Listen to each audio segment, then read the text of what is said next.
पहला अध्याय। मैं सिमरू माता शारदा, बैठे जिया आए। कार्तिक मास की कथा कहूँ और हर्षाए। बोलो विष्णु भगवान की जय। बोलो कार्तिक मास की जय। नैमिषारण्य तीर्थ में सूजी महाराजा काशी आचार्य शौनकादि ऋषियों से बोले, अब मैं आपको कार्तिक मास की कथा विस्तार से सुनाता हूँ, जिसे सुनकर मनुष्य सब प्रकार के पापों से छूटकर अंत समय में वैकुंठ को प्राप्त होता है। बोलो विष्णु भगवान की जय। सूजी बोले, श्री कृष्ण जी से आज्ञा लेकर देव ऋषि नारद जी के चले जाने पर सत्यभामा प्रसन्न होकर लक्ष्मीपति भगवान से कहने लगी, हे नाथ, मैं धन्य हूँ, मेरा जीवन सफल हो गया। मेरे जन्मदाता भी धन्य हैं, जिन्होंने मुझ जैसी त्रैलोक्य सुंदरी को जन्म दिया, जो आपकी 16 सहस्त्र स्त्रियों के मध्य में आपकी परम प्यारी पत्नी बनी। बोलो विष्णु भगवान की जय। तो एक बार 88,000 शौनकादि ऋषि इकट्ठे होकर ब्रह्मा जी ने नारद जी को कहा कि कलयुग में जो है मनुष्य इतनी तपस्या नहीं कर सकता जैसे कि सतयुग में होती थी। अब मनुष्य जोड़ी को पाकर मनुष्य थोड़े अच्छे कर्म करने से जिसका फल मिले, वो कृपा करके जीवों के उद्धार के लिए कोई उपाय बताइए। अब ऋषियों से ऐसा बोले तो शौनकादि ऋषियों ने कहा, नारद जी ने कहा कि कार्तिक मास अधिक प्रभावशाली है, थोड़ा पुण्य करने से भी ज्यादा फल मिलता है।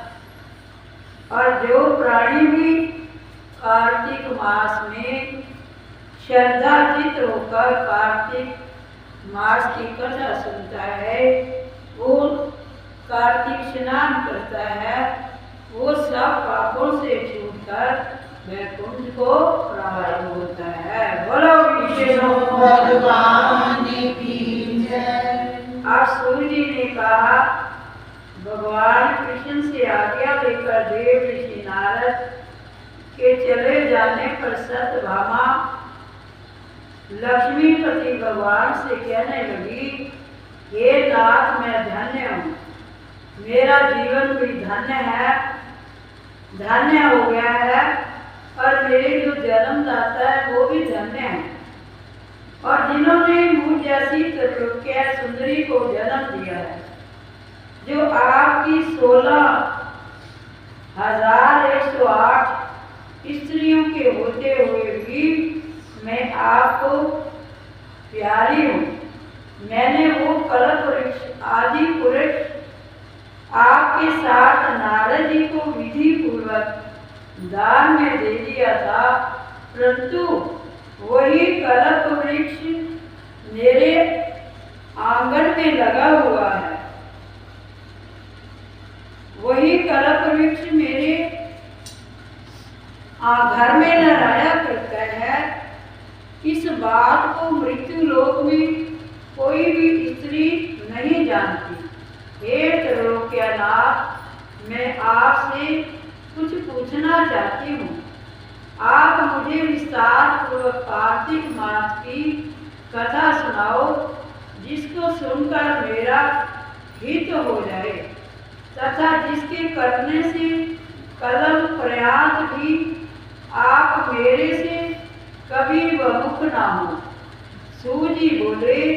सत्यभामा के ऐसे वचन सुनकर हंसते हुए भगवान कृष्ण ने सत्यभामा का हाथ पकड़कर अपने सेवकों को वहीं रोककर विलास युक्त अपनी पत्नी को कल्प वृक्ष के नीचे ले गई और हंसकर कहने लगी, हे प्रिय, 16,000 रानियों में से मुझे तू प्राणों से भी प्यारी है। तेरे लिए मैंने इंद्र से देवताओं से भी विरोध किया था। हे कांते, जो बात तुमने पूछी है अद्भुत बातों को सुनो। सूजी बोले। अब सत्यभामा भगवान कृष्ण जी को कहने लगी कि आप जो है कार्तिक मास का महत्व बताएं और 16,108 रानियों के होते हुए भी मैं आपको अधिक प्यारी क्यों हूँ। और वो कल्प वृक्ष जो नारद जी को दान दे दिया था, वही कल्प वृक्ष अभी मेरे आंगन में लहराया करता है। तो भगवान कृष्ण हंसते हुए सत्यभामा को जो है कार्तिक मास की महात्ता बताते हुए कहने लगे कि हे प्रिय, कामना के लिए गरुड़ पर सवार होकर इंद्र लोक जाकर मैंने कल्प वृक्ष मांगा। इंद्र के मना कर देने पर भी गरुड़ का इंद्र से घोर युद्ध हुआ।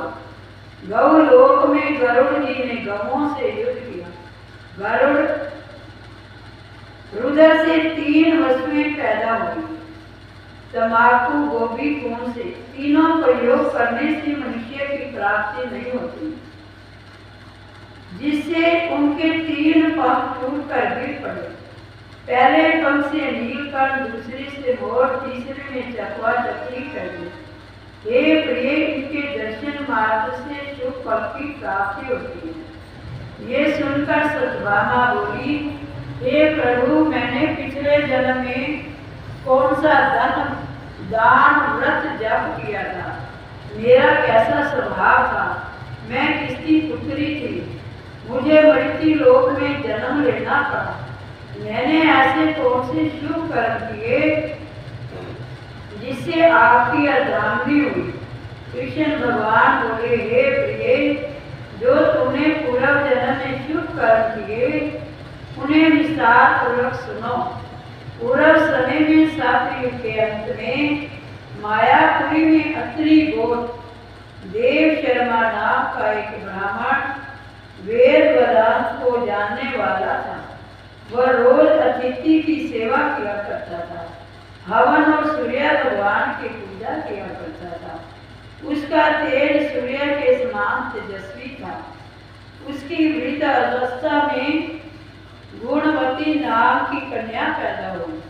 उसका विवाह उस पुत्रहीन ब्राह्मण ने चंद्र नाम के अपने शिष्य के साथ कर दिया। वो चंद्र को अपने पुत्र के समान मानती और चंद्र भी उसे अपने पिता के समान देता। एक दिन वो दोनों कुशा और समिधा लेने के लिए वन में गए। हिमालय की तलहटी में भ्रमण करते हुए उन्होंने एक राक्षस को आता हुआ देखा। उस राक्षस के आने से भय के मारे उनके सब अंग शिथिल हो गए, भागने की समर्था भी नहीं रही। तब उस काल के सदृश राक्षस ने उन दोनों को मार डाला। उनके धर्मात्मा होने के कारण मेरे पार्षद उनको मेरे पास वैकुंठ में ले आए, क्योंकि उन्होंने आजीवन सूर्य भगवान की पूजा की थी।